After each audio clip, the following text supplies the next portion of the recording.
Hello everyone, welcome back to AliMonroe.com. This tutorial today we're going to take the hammer a step further and we're going to animate him. So far we've gone ahead and we modeled, we've created materials, and we've also gone ahead and done some rigging.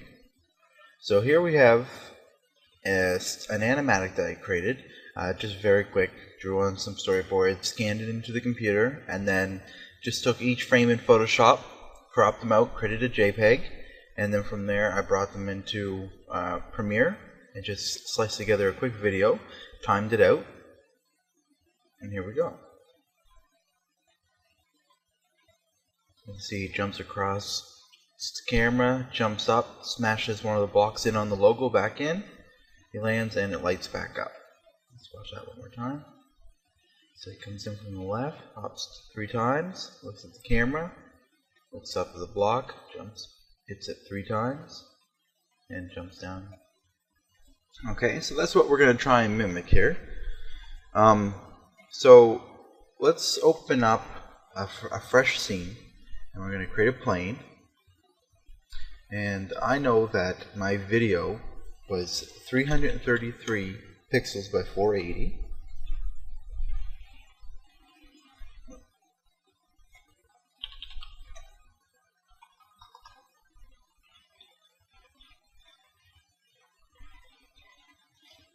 So I'm going to scale that down. This way I have my aspect ratio created. I just have to scale this down appropriately. And we're going to rotate it up 90 degrees. Rotate it 180 so the normals are facing this way. Okay, so we're going to go grab a blank material. And we're going to go into the diffuse. Grab a bitmap. And for our bitmap, we're actually just going to choose an AVI file. Hit open. We can apply that to our plane. Turn on Show Standard Map and Viewport. And if we drag along our timeline at the bottom, you'll see the animation coming in. So right now, we do have this upside down, so we'll rotate 180 degrees. And we're also going to make sure that our timeline is actually playing at 24 frames per second. Just come down to this little time configuration button here. Just click there. We'll just go down to custom and we'll set this number to 24. Okay, so we can hit play on our timeline. And there's our guy. It's in. Looks like we're going to need more frames. Set this to 200.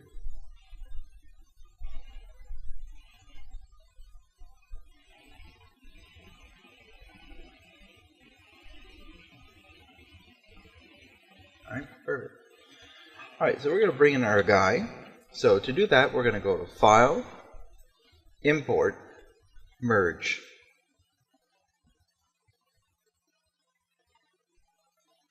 So we're going to grab our hammer.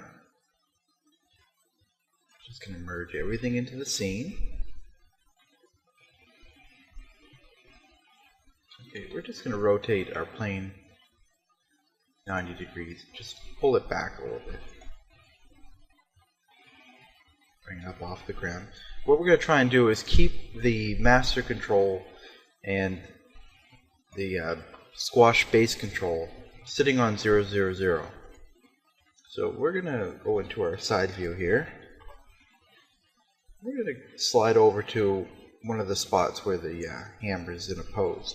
We're just going to scale this board up until it matches up with the scale of the hammer in our scene. Move this up to the base a tiny bit bigger. Perfect.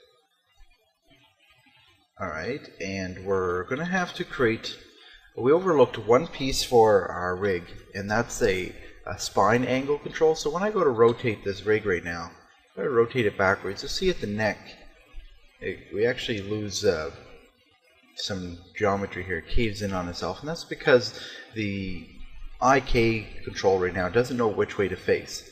So we're going to create a sphere, and we'll just drag it out in our perspective view here. I'm going to lower that down to like 5, just so we have some sort of shape. Right, going to set it to 6. Move it up behind him. Scale it down to something useful or more manageable. And we'll line it up right behind him in the top view. Alright, we could turn that green as it's going to be a control object. We'll name that CTRL underscore spline control.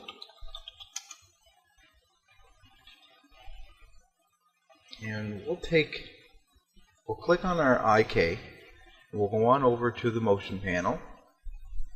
We'll just scroll right down to where we see IK solver properties. So its swivel angle is set to 0, and we want the swivel to follow this object here. So we'll pick an object, click on our control, and that should work. What we're going to do is take that control object and just link that into the root control. So this time when we rotate our root control, the spine will go with it.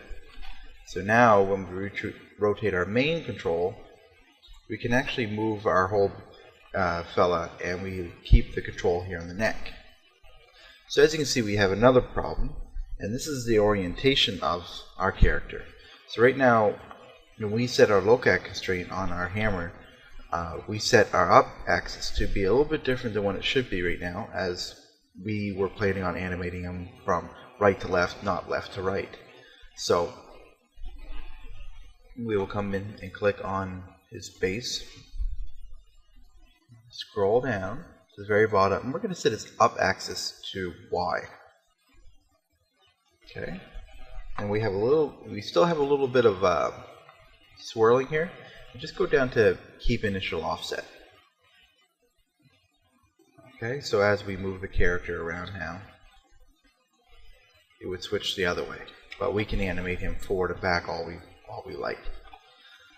Okay, so before I started this kit, I did a little bit of testing just to make sure our rig was going to work during animation, and I found as I started keying my character from left to right, the moment we got to about that pose there, just before he lands, we were at, in my last scene, we were lined up right about here, and as the base moved forward, just ever so slightly in front of 0, 0, 0, the axis would flip, and we want to avoid that altogether. So what we're going to do is, we're not going to be animating this control object. We're just going to be controlling the position of our character through the master control. So we're going to right click and just hide that object. So we still have control of the rotation of the body. Looks like we need to link this back to our root control.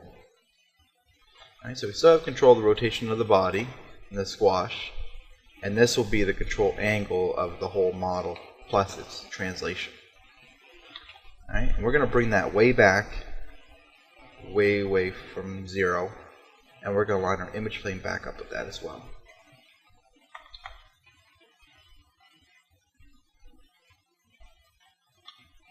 Alright, so that should be everything we need to get started.